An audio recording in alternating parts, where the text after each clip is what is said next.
किसान और दो घड़ों की कहानी।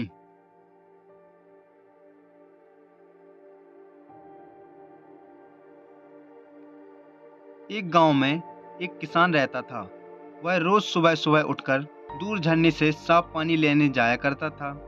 इस काम के लिए वह अपने साथ दो बड़े घड़े ले जाया करता था, जिन्हें वह अपने एक डंडे में बांधकर कंधे पर दोनों तरफ लटकाकर लाया करता था। उनमें से एक घड़ा कहीं से थोड़ा सा फूटा था और दूसरा एकदम सही। इसी वजह से रोज घर पहुंचते पहुंचे किसान के पास 1.5 घड़ा ही पानी बच पाता था। ऐसा होना नई बात नहीं थी। इसको 2 साल बीत चुके थे। सही घड़े को इस बात का घमंड था। उसे लगता था कि वह पूरा का पूरा पानी घर पहुंचाता है और उसके अंदर कोई भी कमी नहीं है। वही दूसरी तरफ फूटा हुआ घड़ा इस बात से बहुत शर्मिंदा रहता था कि वह आधा पानी ही घर पहुंचाता है और किसान की मेहनत बेकार चली जाती है। एक दिन की बात है, वह बहुत दुखी और उदास था। जब परेशानी हद से बढ़ गई तो उसने फैसला किया कि वह किसान से माफ़ी मांगेगा। किसान से बोला, मैं बहुत शर्मिंदा हूँ, मैं आपसे माफ़ी मांगना चाहता हूँ। तो किसान ने पूछा, भाई तुम किस बात से शर्मिंदा हो? छोटे घड़े ने दुखी होते कहा, शायद आप नहीं जानते, मैं एक जगह से फूटा हुआ हूँ। पिछले 2 सालों से मुझे जितना पानी पहुँचाना चाहिए था, मैं सिर्फ उसका आधा ही पहुँचा पाया हूँ।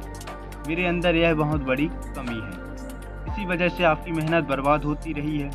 किसान को घड़े की बात सुनकर बहुत दुख हुआ और बोला, इतना परेशान होना भी ठीक नहीं है। चलो तुम्हारी उदासी दूर करते हैं। एक काम करना, कल जब तुम रास्ते से लौटो तो अपने टपकते पानी पर दुख करने के बजाय उस रास्ते में खिले हुए फूलों को देखना। कितने खुशबूदार, कितने खूबसूरत, कितने प्यारे, और साथ ही पास में छोटे छोटे पौधे देखना। घड़े ने किसान की बातें मानने का फैसला किया। रास्ते भर सुंदर फूलों को देखता हुआ आया। ऐसा करने से उसकी उदासी थोड़ी कम हुई, पर घर पहुंचते पहुंचते उसके अंदर से आधा पानी गिर चुका था।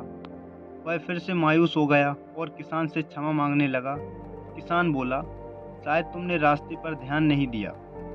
रास्ते में जितने भी फूल थे बस तुम्हारी तरफ ही थे, सही घड़े की तरफ एक भी फूल नहीं थे। जानते हो ऐसा क्यों? क्योंकि मैं हमेशा से तुम्हारे अंदर की कमी को जानता था। मैंने उसका लाभ उठाया। मैंने तुम्हारी तरफ वाले रास्ते पर रंग बिरंगे फूलों के बीज बो दिए थे। तुम थोड़ा थोड़ा करके सींचते रहे और पूरे रास्ते को इतना खूबसूरत बना दिया। आज तुम्हारी वजह से मैं इन फूलों को भगवान को अर्पित कर पाता हूँ, अपना घर सुंदर बना पाता हूँ। तुम ही सोचो, अगर मैं तुम जैसे हो ऐसा ना होते तो भला क्या मैं सब कुछ कर पाता?